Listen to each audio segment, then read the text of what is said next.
And today it's the 1711th day of uninterrupted daily webinar of IFPH. Will you open your slide video, sir?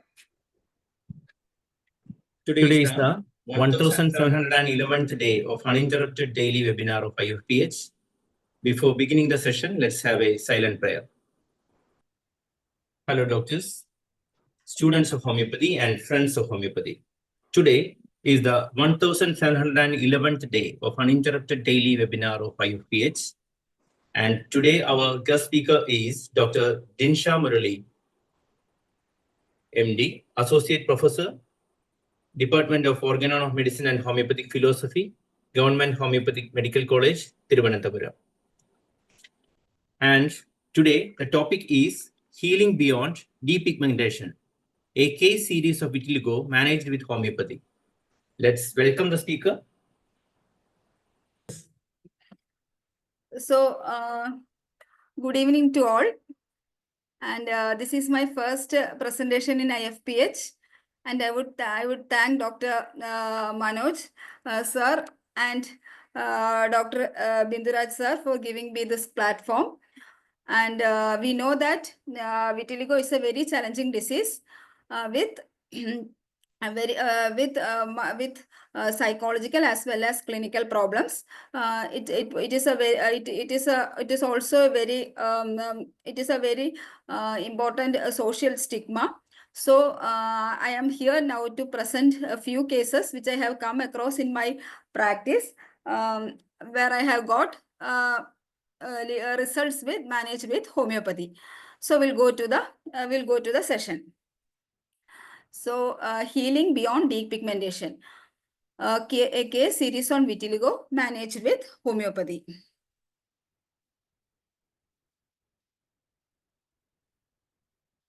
So next, the keywords, we have to keep in mind the keywords, which is melanocytes, depigmentation, repigmentation, case series, and homeopathic management.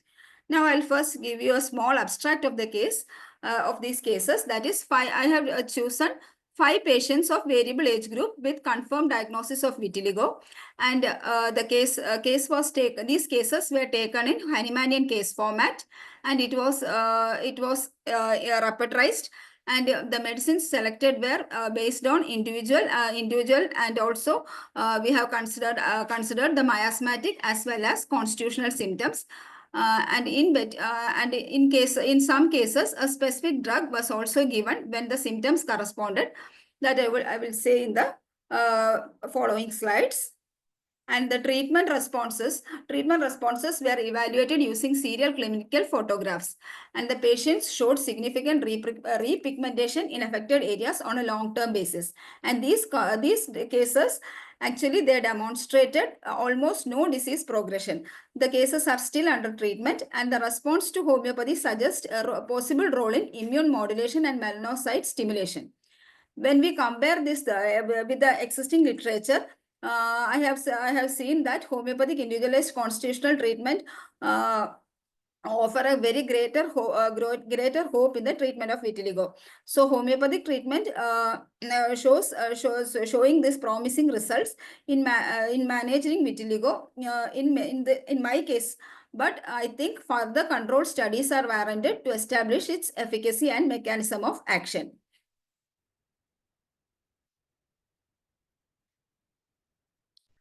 Now, we will have a short introduction. I hope everybody knows about vitiligo, but still we'll have a short introduction to what is vitiligo. We know that vitiligo is an acute autoimmune condition that is characterized by destruction of epidermal melanocytes. We know that melanin is the pigment that gives color to that gives our the skin its normal color.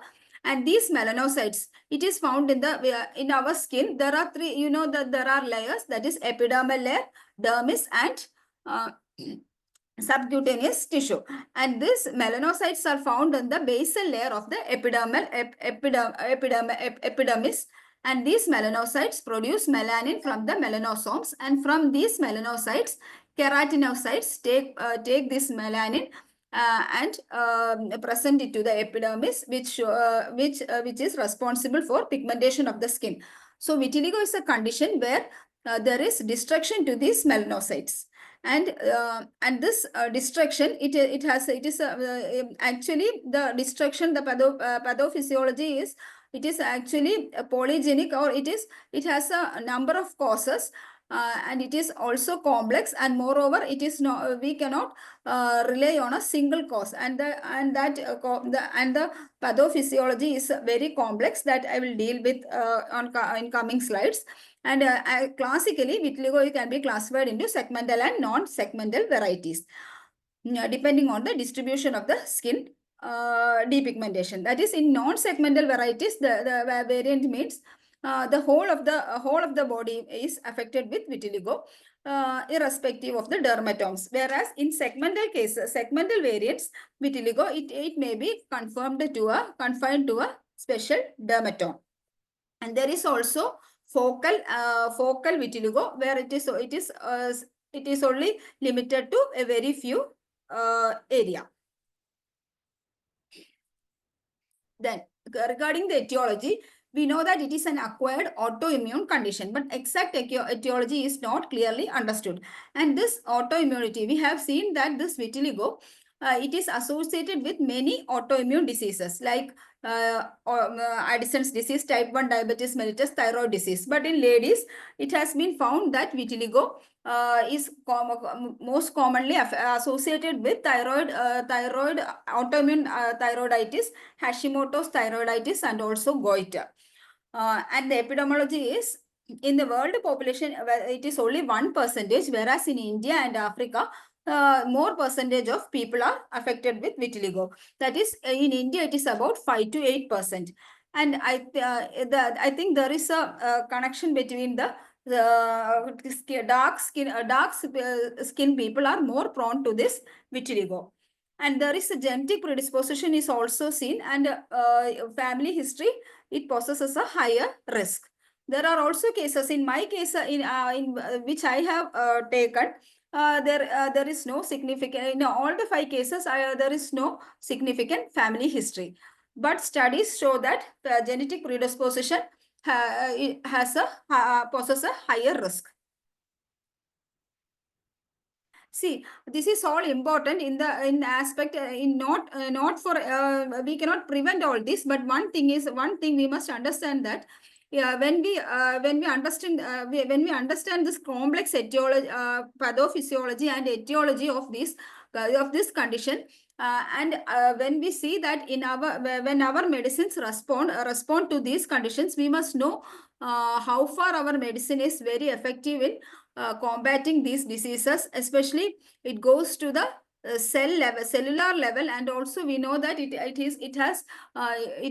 is actually see that autoimmune conditions are very difficult to treat, and see where our medicines reach that, or that immune bodies, that is why I'm stressing on these factors, because we should understand the sphere, or till which level our medicines are acting. For that, I am explaining these things. See that melanin production, that what I have told you, that is from the basal cell layer. We have the melanocytes, and from their melanosomes produce the pigment, and it is taken up by the keratinocytes, and which gives the pigment to the skin. Okay, sir. So now we'll come to the pathophysiology, and in this pathophysiology, I have told that melanin, these melanocytes, that is the chief pathology behind this vitiligo is the destruction to the melanocytes. So there are what are all the mechanisms we must understand. That is, but the melanocytes itself, there may be some intrinsic defect in the melanocytes itself, and that will lead to destruction of the melanocytes, or there will be difficulty in the production of melanin.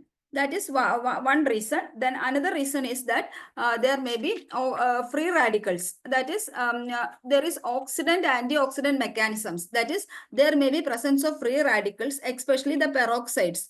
So H2O2 and the presence of these free radicals also cause damage to these the mitochondria of these melanocytes, and which in turn will lead to abnormal production or the destruction to these melanocytes. And moreover, there is also cytotoxic T cell damage or pro-inflammatory cytokines also damage these things. That is that autoimmunity and also cytotoxic mechanisms cause this melanocyte destruction. And there is also neural mechanism, that is the neural chemical mediators are also play a role, or they all play a role in this destruction of melanocytes. And there is also a genetic susceptibility in which there is DNA damage and also leading to melanocyte destruction. So these are all that is increase in the stress also, that is any UV radiation.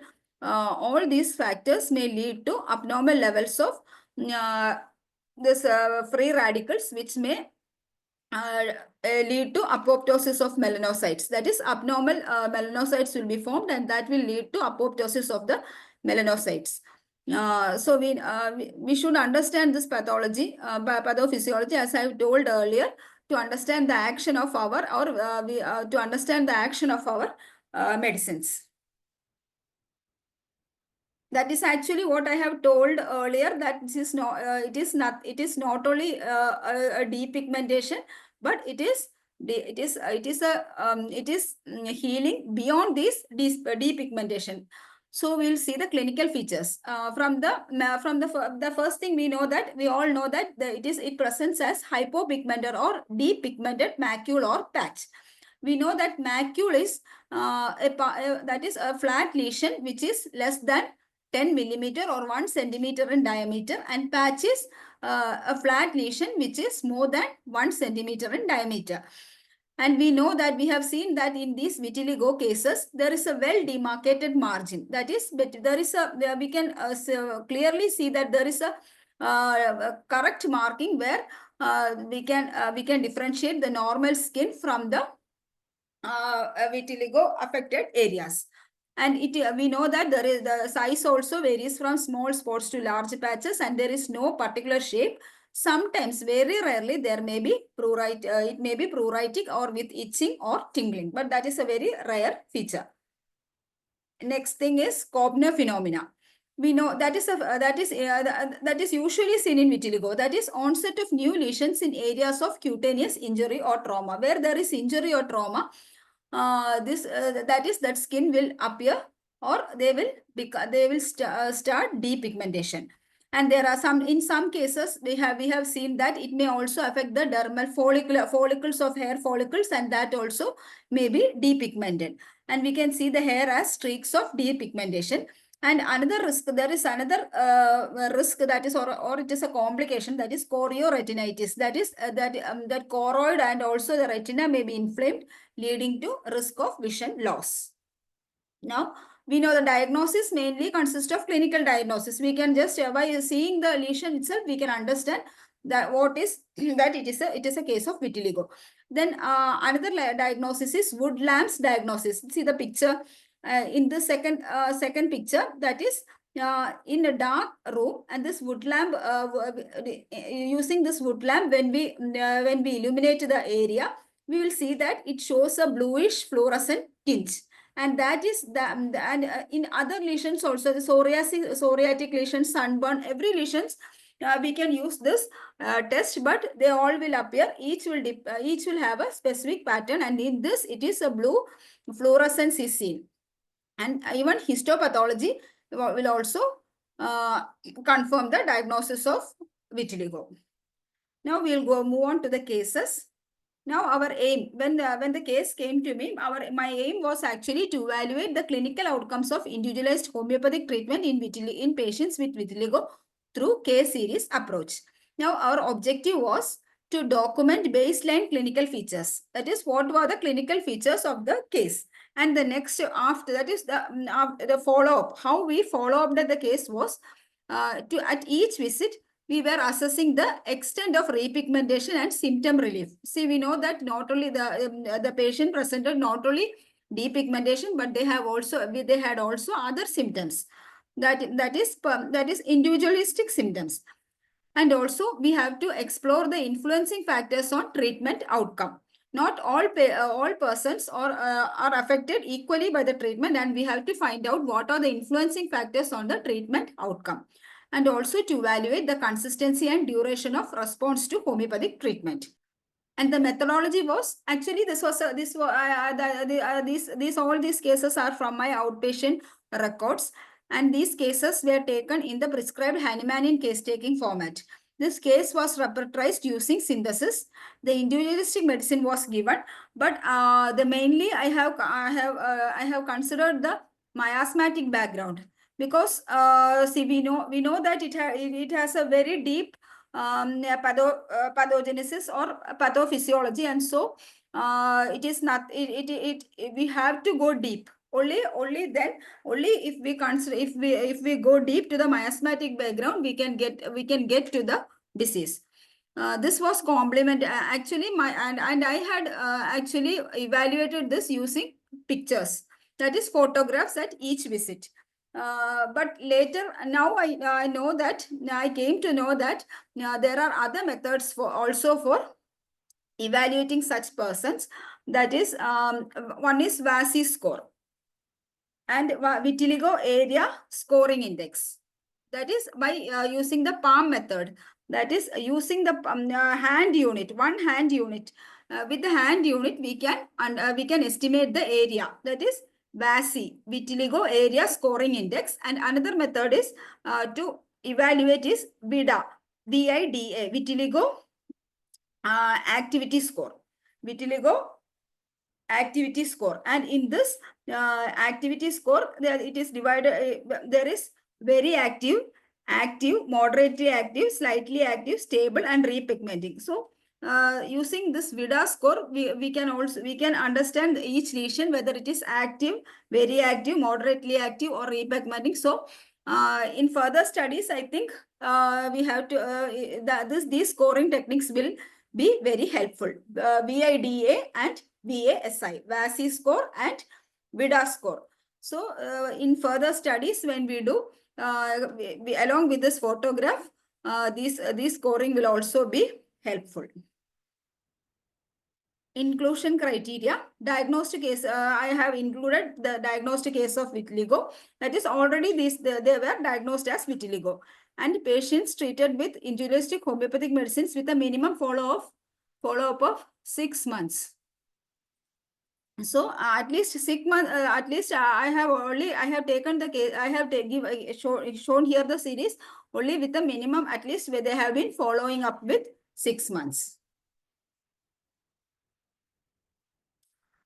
Then patients on concurrent. Then I have excluded patients on concurrent conventional treatment, because we cannot we cannot say from which whether it is due to our medicine or whether it is due to some concurrent medicine. So I have excluded those cases, and also some cases have been incomplete or lost to follow-up.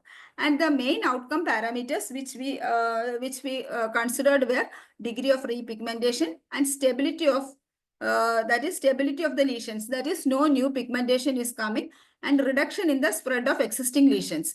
And these were all documented using serial follow-up photographs.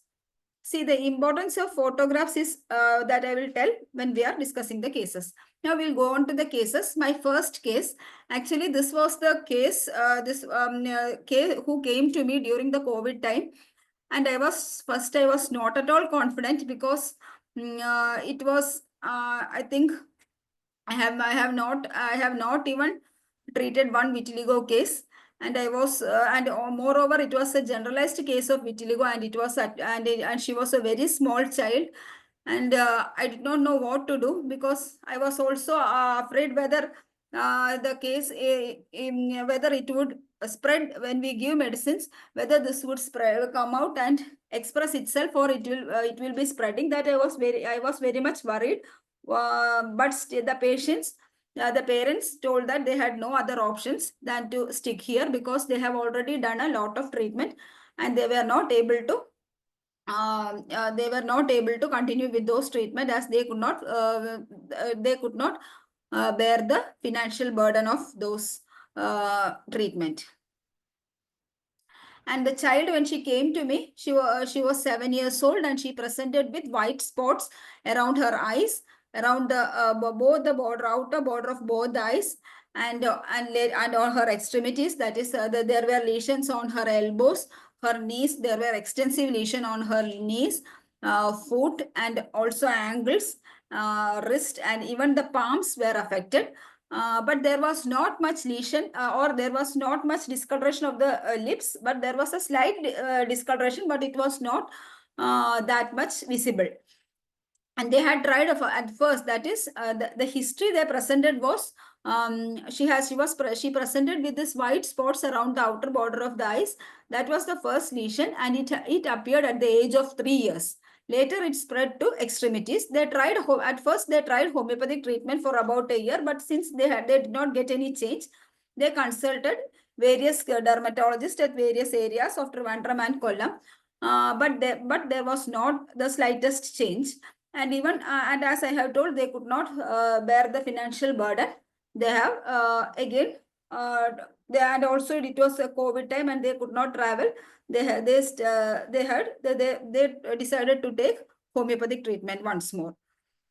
And when I took the case, I did not get any family history of vitiligo in any of her relatives.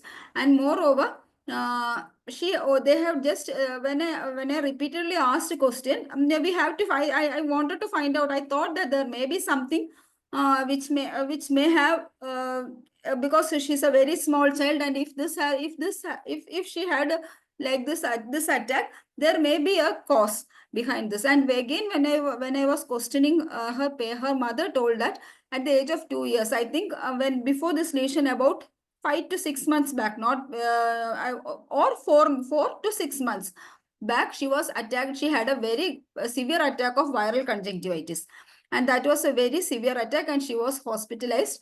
And the doctors confirmed that it was viral conjunctivitis, and she took conventional treatment. Maybe that may have some bearing in this case, I believe, because viral, we know that viral viral diseases we have seen virus affecting DNA. So I think there may be something related to that. Anyway, then from her family history shows that her father, a young person, he was diabetic at the very young age. And also his paternal the father's mother, that is paternal grandmother, was also diabetic. And there was a strong diabetic history from the paternal side. That is father's sister, and like that, there was a strong diabetic history on the paternal side. And see, in these cases, in all my cases, I have noticed one thing is that there was a strong correlation of diabetes in the family. It can be either, that is not just diabetes, but this diabetes affects the person, the family from the very young age. It is not type 1 diabetes, but the patient's father or relatives or grandparents are having diabetes from a very young age. That I have seen in all my most of the cases I have. That is, in all these cases in which I am now presenting has this history, and moreover I have also noticed this in other cases too. Here, the child's generals were all normal, except the child is very slow in eating. And she desires sweets, pineapples, watermelons, cold drinks, and she had aversion to sour food. And the child was a very pleasant child. She was very cooperative, and she was very friendly. She was excellent in studies, and she was active at school. She had a positive attitude to everything. But at times she had some small loss of self-confidence. But if the parents or anybody just say that it's okay, then she was okay. But she never had any worry regarding her disease, and she was least bothered about her disease. See, I'll show you the pictures. This was the case when she came to me. See her eyes. And also these were the lesions of the knees, fingers, hands. These were the lesions. And I have repertorized the case with, that is, mind affectionate, mind intelligent, optimistic. I took that rubric, eye inflammation conjunctiva pustular. Because I think in HA robots or one of the stalwarts has told that even if anything is any disease or any surgery has been done, we have to consider it as a rubric. So I took that rubric also. Then skin vitiligo and desires also. And when I got these were the remedies that came: calcarea, sulfur, calcarea carb, sulfur, the silesia, graphitis. But the treatment I followed was first residue, and the lesions were symmetrical. So I gave syphilinum 200 one dose at the beginning. Later, after 2 months, see, I always wait for a long time because I don't believe in frequent repetition. So when I waited about for 2 months, there was symptoms persisted, and then I thought of giving silesia, her constitutional remedy. That also after 2 months, when I looked, there was not much change. Then I switched. Then I have when I referred, I got a medicine that is arsulflavum. I found it was effective. They were telling it was effective in 3x potency, but I decided to give in 200 potency. And when I gave 4 doses with once in 2 weeks, one dose in 2-week interval time. And after 2 months, when I saw her, or she came in between, but I noticed that these pigmented patches showed inflammatory changes. So that was something when I consulted my senior doctors, they told it is a very good sign because the lesions showing there is some change with the medicine. So I did not do anything. I just waited a long time. And after this, that is first first when we see these things, we will be very scared because it looked very red color, and it seemed as if it is very inflammatory. But I have waited. That is, I thought I understood that there is some reaction is going on. So I waited, and afterwards I began to see black spots appearing in the depigmented areas, especially on the eyelids. And later, after waiting, there was no marked change. There was a standstill condition, and I gave arsulflavum. But this time, there was no marked change. Then I again went to the constitutional remedy, silesia 201 dose. And after that, when in one and a half months, I saw again small repigmented spots again appearing. Then again, there was a standstill condition. Again, I repeated sulflavum, and then mild repigmentation was progressing, and I started giving. Then after some months, I started giving silesia 0/3 that is 6 doses once in a month. That is 6 doses. That is one dose per month. Silesia 0/3, but now the repigmentation is progressing, and still the case is under my treatment. Now there is a very good change in her symptoms. See, this is the picture. Now it is almost okay. Her face has become almost clear, but her hands, the acral part of the extremities needs to be cleared more. See, this is the before and after picture here. Okay. So the next case, so this is one first case. The next case was a child. This was a very acute condition. That is the child, female child. She presented with a depigmented patch on the left foot that appeared very acutely, and that also within a month. They just noticed as a lightening of the skin a month back. Then within 2-3 days, the depigmented area appeared. And they went to the dermatologist who prescribed corticosteroid ointments. But before that also, she was my patient. She was having repeated attacks of acute respiratory tract infection. And this child also had a strong diabetic lineage from both paternal and maternal side. And the generals were all normal except for increased sweat on the neck and face. She craves a lot of salt. That is what I got. She used to take the salt. She's a very small child, but still she used to take and eat the salt. And additionally, she loved sweets, ice creams, chicken, fried items, etc. But the thing I noticed that when she first came, that is, she was a very young child. I think by 1 year itself, at the age of one, since 1 year, I am seeing her, and she was very hyperactive. And whenever she came to the clinic, she never had a stop. She was very hyperactive indeed. But after, due to her father's job in Ernakulam, they were shifted to Ernakulam and they were confined in a flat. After that, she became very silent. And when she came also, she was very obedient and she was very silent, and her disposition also changed. And it was that during that time we noticed this patches. And her parents said that she tolerates pains well and she will never express her feelings. Only when she has extreme pain, she will say it, because that is a very good individualistic symptom, because in case of children, they won't tolerate all the pains. So the parents said that even if she had a very good throat pain or anything, she would not really reveal. This child, see, before, this was the picture. The first, that is within within a week or two, this much spread took place. And I have repertorized the case, but I have done the repertorization a little bit late, not during the first consultation. During the first consultation, due to the recurrence of acute respiratory tract infections, I gave tuberculum 201 dose. But there was no change in the lesion, but the recurrence of the acute respiratory tract infections became under control. Then she presented with thick eruptions on the scalp.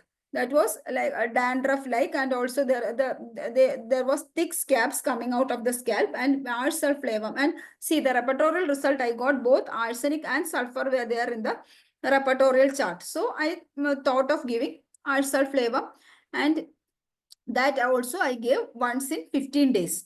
And then I began to see the repigmentation progressing, but very slow progression. And scalp symptoms were present only with a very small improvement. So when the last time they came, I once again took the case, and I found that the child is highly controlled by the parents. She takes, she's a very small child, but still she takes responsibilities which are very too early for her age. So I gave carcinosin 201 dose. See, during the repeated follow-ups, that mother told that there was no change in the eruptions of the leg. But when I told them to send the photographs, they compared it. So when they compared it, they understood that. So that is what I always want to say, that in vitiligo cases, you should take a photograph, because even the slightest difference, the patients cannot notice. Only when we compare the photographs, we will be able to see. See, during the first time, these lesions, see, this middle finger, and here all there was lesion. But during the second time, when she showed photos, this has considerably reduced in the middle fingers. So only a slight difference will be there. So we should serially take the photographs. Only then we will be able to make out the difference. See, this is the recent photograph, and this is still under my under homeopathic treatment. And last medicine I gave was carcinosin 200, and after that I did not collect the photograph. So this is this is the second case, and my third case. This is an elderly female. She also presented. She was a diabetic patient, and she presented with a sudden depigmentation of the left side of finger. And she was diabetic since 5 years, and she was on anti-diabetic drugs, and the generals were all normal except for increased sweat, and she also had craving for salt and fruits. She lived in a constant grief as she had lost her son at 23 years old in an accident. So we know that there was a very good grief, and she's living in that constant grief. And I had no doubt, and I have prescribed, we all know, as usual, Netramur was given. And it also, see, this was the case before, and on repertizing also, Netramur was the remedy. And I have given Syphilinum 31 dose at the beginning, and then Natromur was given. That also once in a while. But here a good thing I noticed was that these the first change in these lesions was itching. When I saw the itching, I just left that. I just kept. I did not repeat the medicine. I allowed that medicine Natromur to act.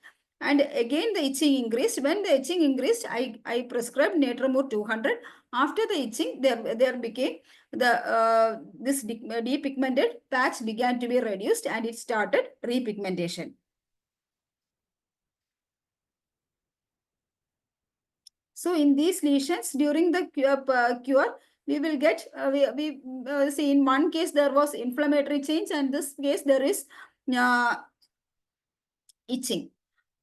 So these can be considered as good signs and we should not spoil the case by repeating it. Now this is another case, but in this case this is a very chronic case. That is, now she was 36 years old and she was affected by this vitiligo when she was 12 years. And what I have told earlier, that is a Koebner phenomena. That is, in scars, this child had this lady had the depigmentation first started at the site of a scar when she was 12 years old, and they have taken a lot of corticosteroid creams, Puva, etc. And also they have tried naturopathy and Ayurvedic treatment also. And she was she was married by 20 years and then she withdrew all her medication. She stopped everything. But during both her deliveries, she got flare-ups. But actually, she came to me. She did not come to me for this complaint because she was already fed up with this treatment. So she came. She came to me actually for a case of bronchial asthma. She had a very severe attack of bronchial asthma, and her maternal sister had. But her maternal sister had this vitiligo. But that was only. It is very recently only she had it. And she when I asked her, she had a history of a fracture of left arm when she was a baby, and which was misdiagnosed for a very long time. That is, she had a fracture of a left arm, and they did maybe at the age of 6 months or something, and she had cried. She had a incessant cry that time, but still, and it remained misdiagnosed for a long time, and they have given her a lot of medications unnecessarily. So we don't know whether that had any effect, but still there was a history like that. And she also had a craving for sweets and salt. She prefers warm food and drinks. And considering her mental, she was very fastidious and she's very particular in everything, and she's very strict with her children. So this is the photograph before treatment.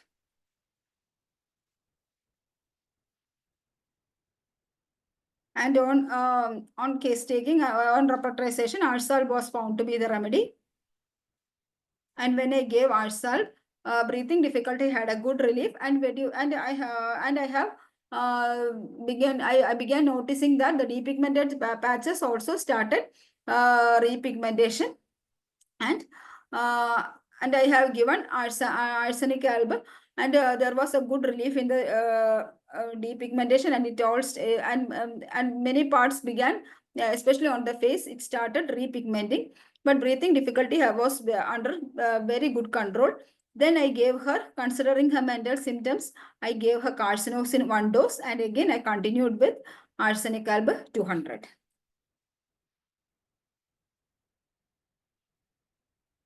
See, this is the case, and here on her left cheek, it is almost repigmented. Now I have another case that is a short case, and it is she's a 62-year-old, and she presented with depigmented patches on face and palms. And they also had consulted a lot of dermatologists who took biopsy and confirmed it as vitiligo. And she also, when she took corticosteroids, she became diabetic, and then she stopped all her medication, and then she did her homeopathic treatment. And she had the thing was that she had recurrent attacks of tonsillitis. She loves sweets and fruits. She's very anxious about her problem, and on repertorization, the symptoms were very less, and sulfur was seen in the repertorial chart. So I just gave her cifilinum. I started with cifilinum, and then arsulflavum was given, and it has shown marked improvement. I do not have the before photograph. The patch, she had a very good patch on the forehead, and now it is almost repigmented. So the results. Now, across all these case series, we know that there is a varying degree of repigmentation, and the most striking thing I noticed that the disease stabilized very quickly. The disease stabilized, and there was no further depigmentation. And but I don't know whether it is due to my mistake or anything like that, or due to the my reluctance in repetition. Anyway, it takes a long time, from 6 months to 4 years. The period it is taking, maybe due to the chronicity of the case, it can be. Anyway, the disease stabilizes very easily, but repigmentation takes time. And the repigmentation starts mainly, in some cases, it starts as a spot that is, as repigmentation begins as spots, and in many cases, it starts the edges starts. Repigmentation starts around the peripheral edges. So it's very important to take the photograph, otherwise we cannot make out this. That also, only by comparing both photographs we will be we can be able whether there is, we must make out whether there is increase in depigmentation or reduction of depigmentation. Only then we will be able to adjust the dose and repetition. Then stabilization of the spread, I have told. Then individualization. I think the medicine is mostly individualization is the best thing. And along with this, another thing is that we have psychological important. I have told you, we all know that vitiligo is, as it is a cosmetic problem, psychological symptoms are very much increased. That is, the people they lost their confidence. They may move into a depressive stage, and there may be also social isolation. So in these cases, psychological improvement is also noticed. And there is a variability in response. That is, we know that when the disease is of a short duration, they will act more quicker. And also when they have not taken any conventional treatment, they also show more quicker and more sustained effects.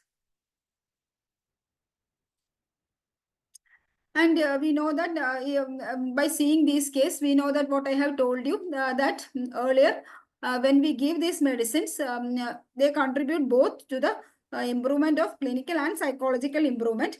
And we also know that, so it plays a very important role. We have seen in the pathophysiology that immune mechanism play a very important role in its production. So our medicines has a great role in immunomodulation also.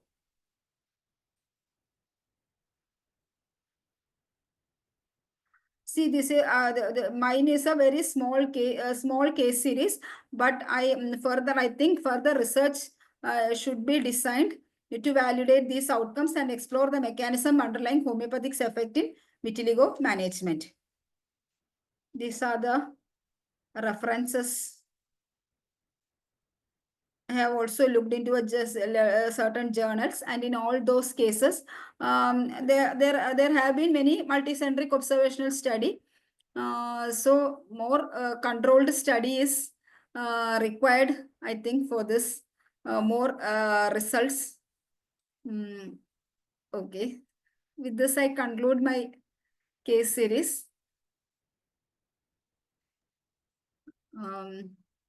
Anybody has to add more or any other experiences? Excellent session, Doctor. And it's a time to interact with the speaker. Let's first of all, I welcome Dr. Manoj. Thank you, Dr. Binduraj. Even though it's a maiden presentation, the content is very good. And in the coming days, I think you must more focus on these diseases. Definitely, that will be very productive for homeopathy. In fact, what we desperately need is we need some experts in almost all diseases, so that we can depend on other person. If someone faces such problem, definitely we can go and consult this person. So such type of personalities or potent decisions we needed. Anyway, nice presentation and nice endeavor. Thank you. Thank you, sir. Next is Dr. Hariharan.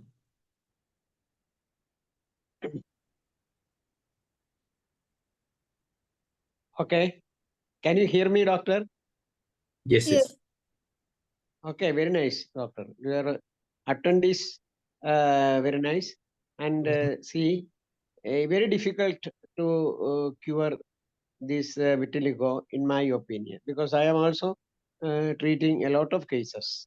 But your attempt is good. And only thing is we must find out we must individualize the case and find out the constitution and give the remedy from bottom to top. That is very important. You start the potency from 30. Likewise, you increase the potency, and intercurrently, tuberculum is acting well. I have noticed in almost all cases. In certain cases, see, hereditary factor is there. Then you must give cipilinum 1 dose intercurrently.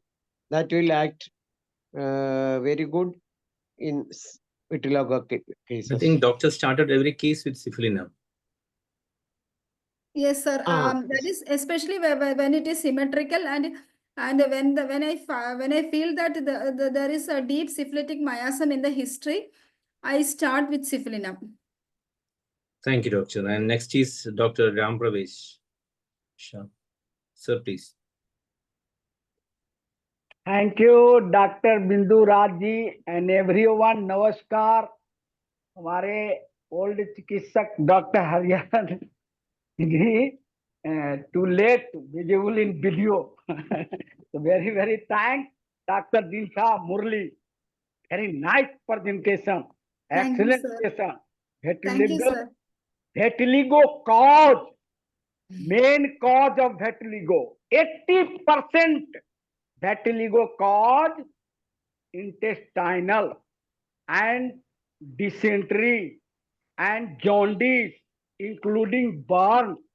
80% cause of vitiligo, intestinal disease, and 25% cause due to vaccination. Past history.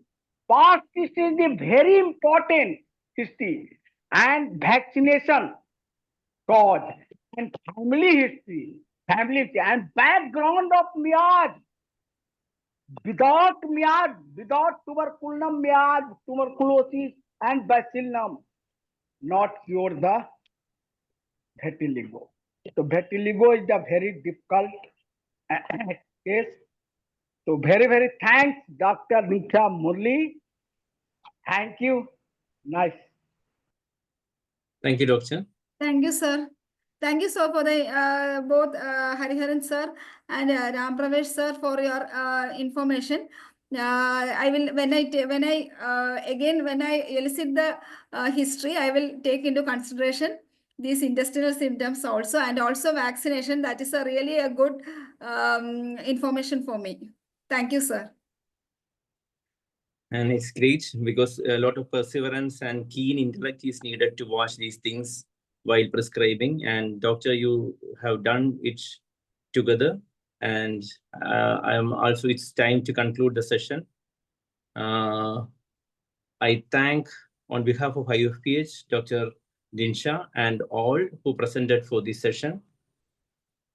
Doctor, do you please again come back to our flow with more insights and sessions. Thank you, doctor. Sure, sir. Thank you. And it's time to start the Malayalam. Over to Malayalam. Dr. Shaila.